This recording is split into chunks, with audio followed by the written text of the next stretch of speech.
Hi, siblings and cousins, Kira, Lily, Michael, Logan, Connor, Morgan, and Willow. How are you guys? It's Gabby. Grandma's doing the recording. I did it before, but the video got cut off for some reason. Yeah, we've got a terrible producer. Yeah. So I'm gonna plank for you guys, and like Grandma said in the last video, That you probably don't see because I screwed it up. Well, if an old lady, a grandma, can do it, and someone with cerebral palsy can do it, so then can you. So can you. Because you have intact nervous systems. So, so get going. All right, 3, 2, 1. Your booty's a little high. Okay, I want your face to look directly at the floor.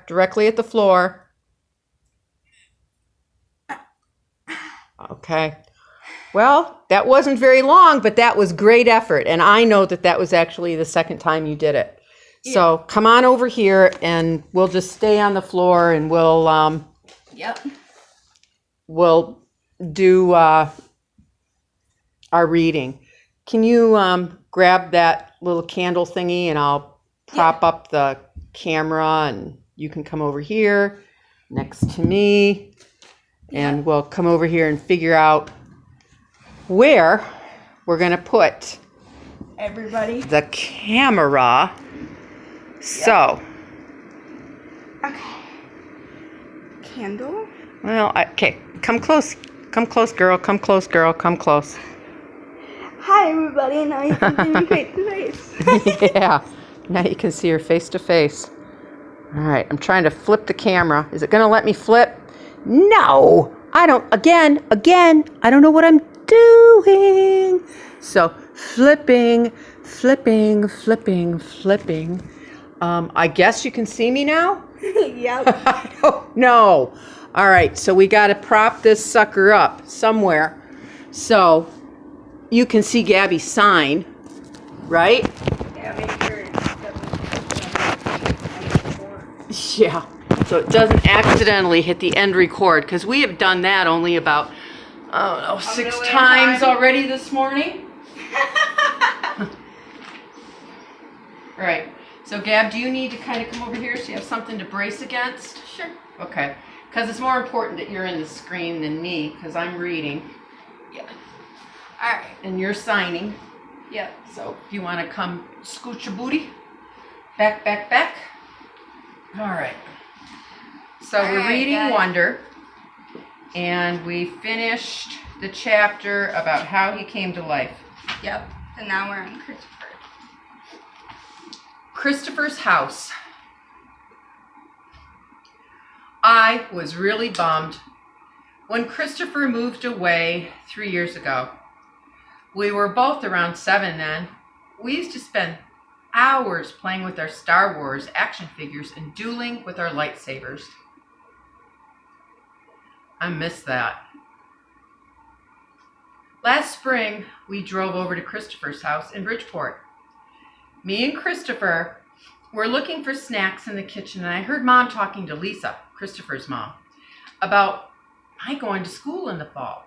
I had never, ever heard her mention school before. What are you talking about? I said. Mom looked surprised, like she hadn't meant for me to hear that. You should tell him what you've been thinking about, Isabel, Dad said. He was on the other side of the living room talking to Christopher's dad. We should talk about this later, said Mom. And I'm scooting over for tissue. Don't you dare cry on me. I'm not crying. Stuffy nose. No. I want to know what you're talking about, I answered. Don't you think you're ready for school, Augie? Mom said. No, I said. I don't either, said Dad. That's it. Case closed, I said, shrugging.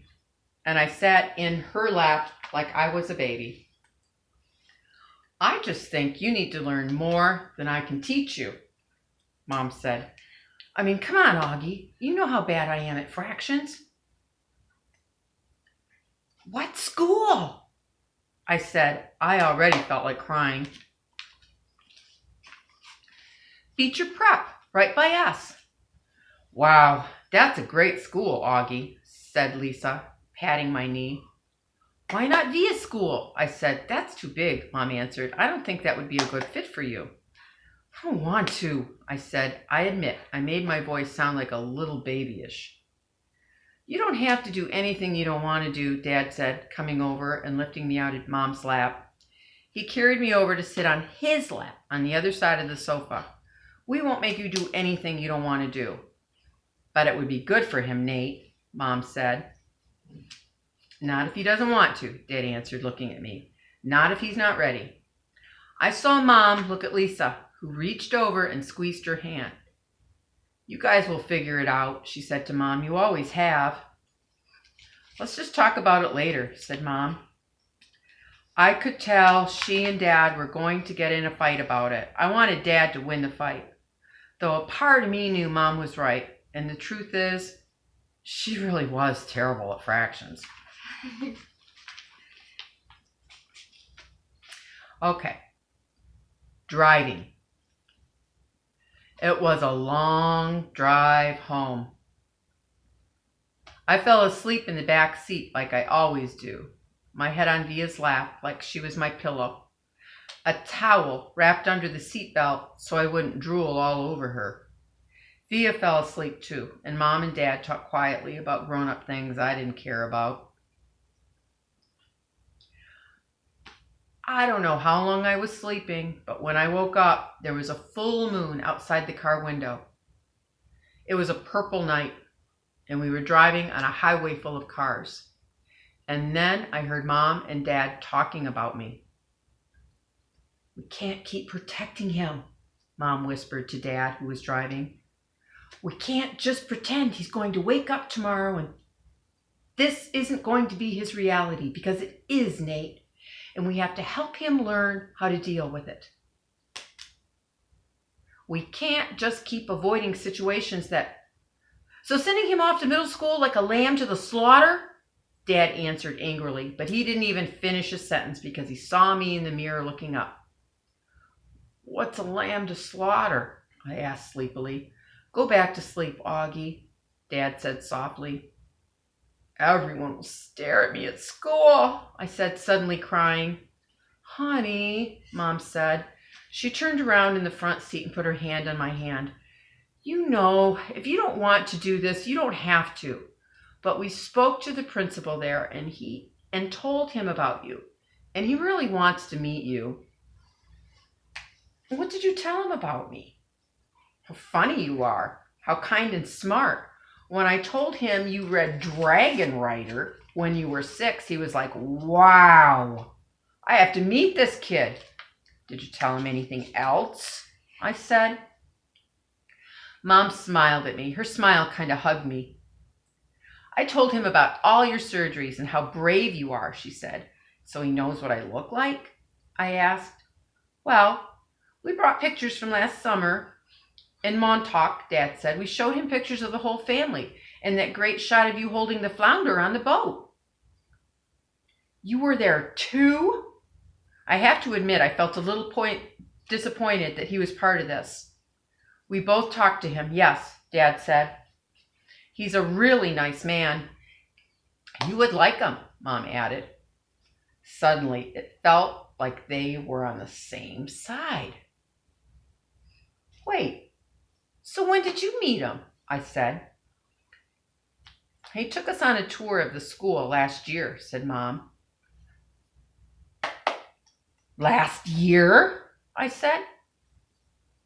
So you've been thinking about this for a whole year and you didn't tell me? We didn't know if you'd even get in, Augie, answered Mom. It's a very hard school to get into. There's a whole admissions process. I didn't see the point in telling you and having you get all worked up about it unnecessarily. But you're right, Augie. We should have told you when we found out last month that you got in, said Dad. In hindsight, sighed Mom. Yes, I guess. Did that lady who came to the house that time have something to do with this? I said. The one that gave me that test? Yes, actually, said Mom, looking guilty. Yes. You told me it was an IQ test, I said. I know. Well, that was a white lie, she answered. It was a test you needed to take to get into the school. You did very well on it, by the way. So you lied, I said. A white lie, but yes. Sorry, she said, trying to smile. But when I didn't smile back, she turned around in her seat and faced forward. What's a lamb to the slaughter? I said. Mom sighed and gave Daddy a look. I shouldn't have said that, Dad said, looking at me in the rearview mirror. It's not true. Here's the thing. Mommy and I love you so much. We want to protect you any way we can. It's just sometimes we want to do it in different ways.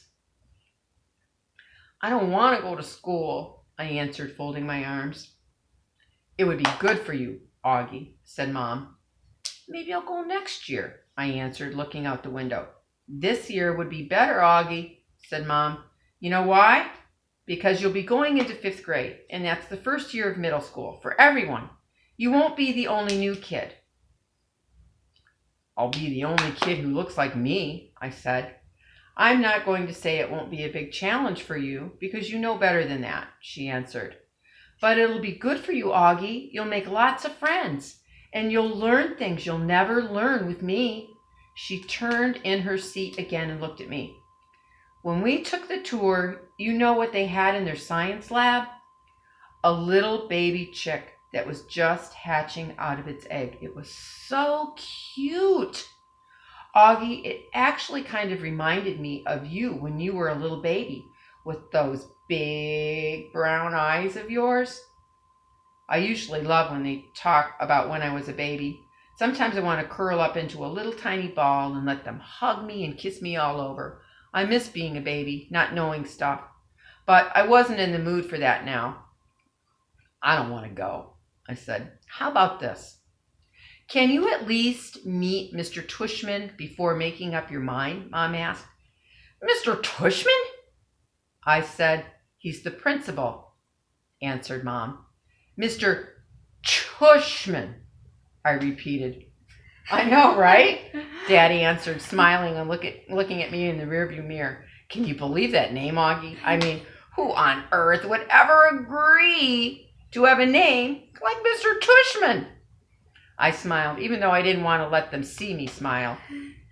Dad was the one person in the world who could make me laugh no matter how much I didn't want to laugh. Dad always made everyone laugh.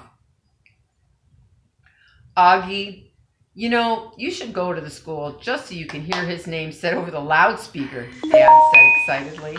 Can you imagine how funny that would be? Hello, hello, paging Mr. Tushman, he said, using a fake high old lady voice. Hi, Mr. Tushman, I see you're running a little behind today. Did your car get rear-ended again? What a bum rap. I started laughing. Not even because I thought he was being that funny, but because I wasn't in the mood to stay mad anymore. It could be worse, though, Dad continued in his normal voice. Mommy and I had a professor in college called Miss Butt.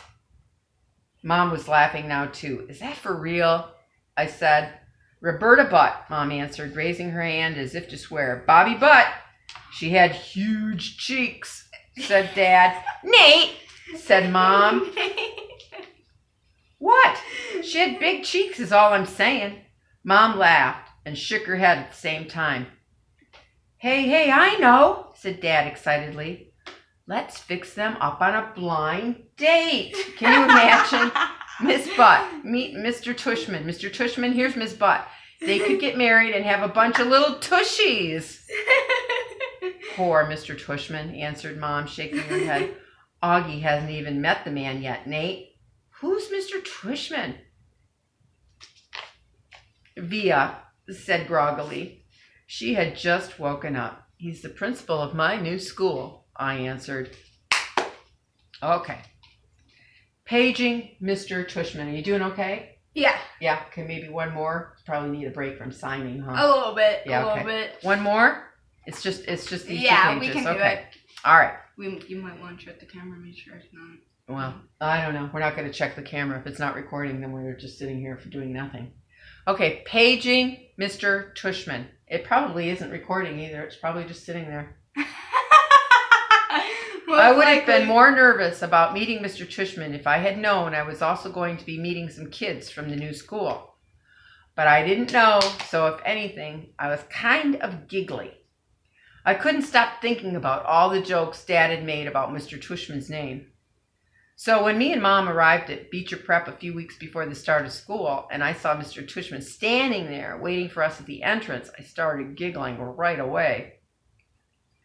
He didn't look at all like what I pictured, though. I guess I thought he would have a huge butt, but he didn't. In fact, he was a pretty normal guy, tall and thin, old, but not really old. He seemed nice. He shook my mom's hand first.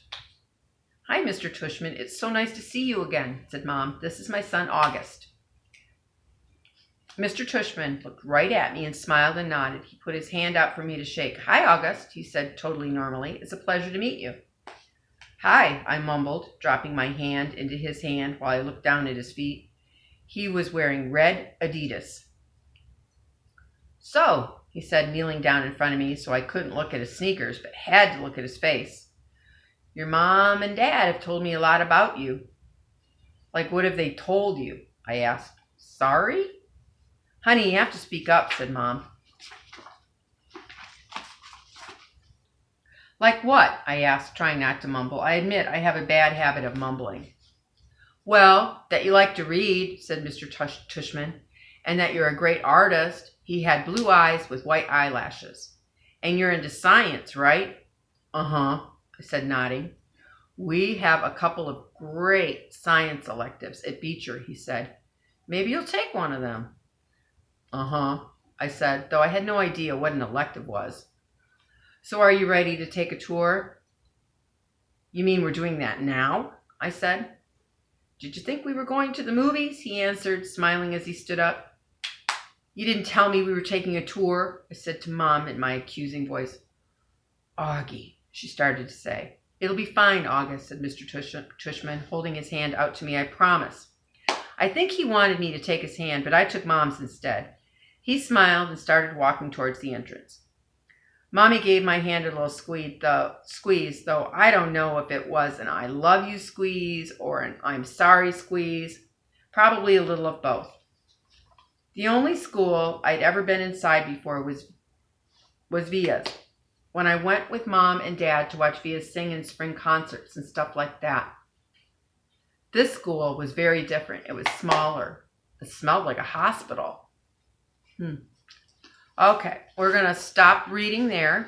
Gabby needs a little break. That's a lot of work to sign continuously like that all the time, isn't it, Gab? Oh, yeah. Yep.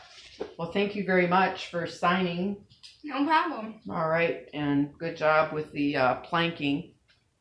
Yeah. All right, so love you guys. Love you. So stay safe. If you're out and about, if you're leaving your own yard, wear a mask, okay? And we will see you very soon. We hope we will see you soon, okay? But we have to all do what's necessary to keep each other safe. Love you.